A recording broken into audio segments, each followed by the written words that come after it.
यहाँ हेर्नुहोस् है, नाथाङ भ्यालीमा त यो एन्टिक पिस खाले गुम्पा रहेछ। यी एन्टिक पिस तपाईँलाई अब माथि पुगेर देखाउँछु। यसो हिँड्दै जाने हो।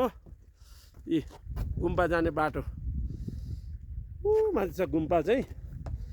हेर्नुहोस् बाटो चाहिँ यस्तो यस्तो गरेर रोडा छाएर बनाएको रहेछ।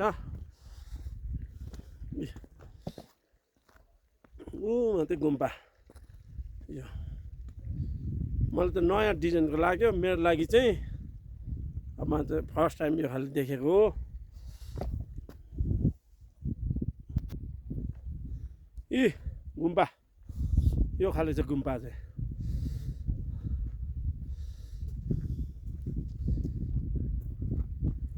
गुम्पा हेर्नुहुँदैछ। गुम्पाको दामी छ गुम्पा। यो के हो खास चाहिँ एक्चुअली?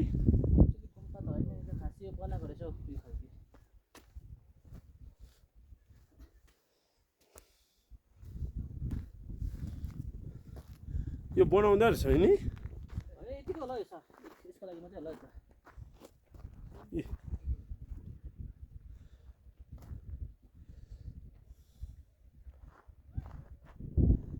अब यो गुम्पै त होला नि है।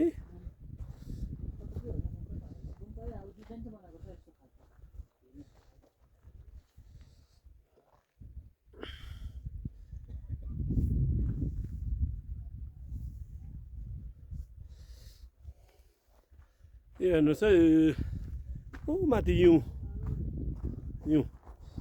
टुरिस्टहरू घुमिरहेछ।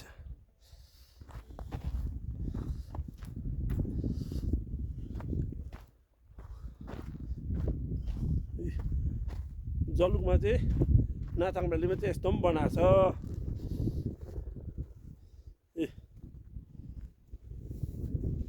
तपाईँहरू पनि यसो घुम्दाखेरि यहाँ आउनुहोस् घुम्नु।